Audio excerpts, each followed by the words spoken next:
ফিলসল KKR স্কোয়াডে add হলে কেমন হতে পারে কেকেআর এর প্লেইং 11 বা ফিলসল যদি না অ্যাড হয় কেকেআর স্কোয়াডে সেক্ষেত্রে কেকেআর এর প্লেইং 11 কি হতে পারে চলো এক নজরে দেখে নেওয়া যাক। নমস্কার বন্ধুরা, ওয়েলকাম টু ক্রিকেট টক বাংলা। বন্ধুরা ভিডিও শুরুতেই সমস্ত ক্রিকেট টক বাংলা ফ্যামিলি মেম্বারদের জানাই হ্যাপি নিউ ইয়ার 2024। বন্ধুরা আজকের ভিডিওতে আমরা কথা বলতে চলেছি কেকেআর এর স্ট্রংগেস্ট প্লেইং 11 নিয়ে। আইপিএল 2024 মিনি অকশন শেষ হচ্ছে দুর্দান্তভাবে কেকেআর এর জন্য।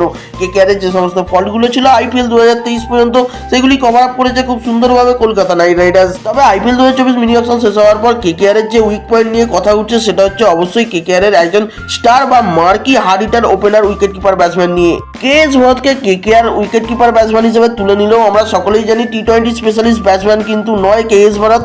যে জায়গায় কেকেআর এর ফিল সল্ট বা জস ইংলিশের মতো একজন প্লেয়ারকে তুলে নেওয়া উচিত ছিল তাদের স্কোয়াডে, সেই কাজটা কিন্তু করতে পারেনি কেকেআর। তার জায়গায় নেওয়া হয়েছিল মুজিবুর রহমানকে। বন্ধুরা আমরা সকলেই জানি মুজিবুর রহমান আইপিএল 2024 কেকেআর এর হয়ে খেলতে পারবে না, কারণ আফগান ক্রিকেট বোর্ড 2 বছরের জন্য সমস্ত রকম বিশ্বের ফ্র্যাঞ্চাইজি ক্রিকেট লিগ থেকে এনওসি ব্যান করে দিয়েছে মুজিবুর রহমানের। সেক্ষেত্রে কিন্তু বড় লাভ হয়েছে কলকাতা নাইট রাইডার্সের। কেকেআর কিন্তু এখন সহজেই ফিল সল্ট বা জস ইংলিশের মতো একজন hard hitter wicket keeper opener ব্যাটসম্যানকে তাদের স্কোয়াডে অ্যাড করতে পারে।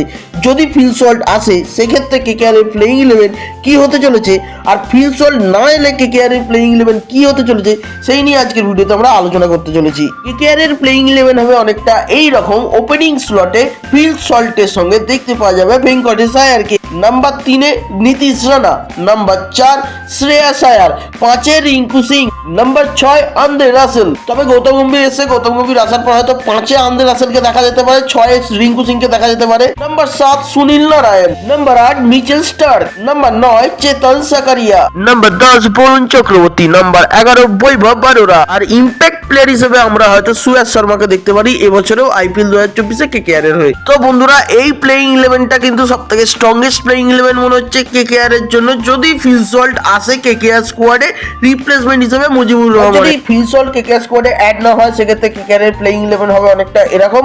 জাসন রয়ের সঙ্গে ওপেন করতে দেখা যাবে কেএস ভরতকে, নাম্বার 3-এ captain Shreyas Iyer, number 4 Venkatesh Iyer, number 5 Nitish Rana, number 6 Andre Russell, number 7 Rinku Singh the finisher boy, number 8 Sunil Narayan, number 9 Mitchell Starc, number 10 Chetan Sakariya, number 11 Vaibhav Arora. খুব সম্ভবত এই প্লেইং 11টা রেগুলারিটি দেখা যেতে পারে কেকেআর এর জন্য আইপিএল 2024-এ যদি ফিল সল্টকে কেকেআর তাদের স্কোয়াডে না অ্যাড করে। তো বন্ধুরা তোমাদের মতামত কি সেটা অবশ্যই নিচে কমেন্ট করে জানিও, আর তোমাদের মতে কেকেআর এর প্লেইং 11 কি হওয়া উচিত সেটাও কমেন্ট করে জানিও। এই ছিল আজকের ভিডিওটি ভালো লাগলে অবশ্যই ভিডিওটি লাইক, চ্যানেলটি সাবস্ক্রাইব আর পাশে থাকা বেল আইকনটিকে প্রেস করে দিও নতুন ভিডিওর আপডেটস পাওয়ার জন্য। দেখা হচ্ছে খুব তাড়াতাড়ি নতুন কোনো ভিডিও নিয়ে, ততক্ষণের জন্য গুড বাই, টেক কেয়ার।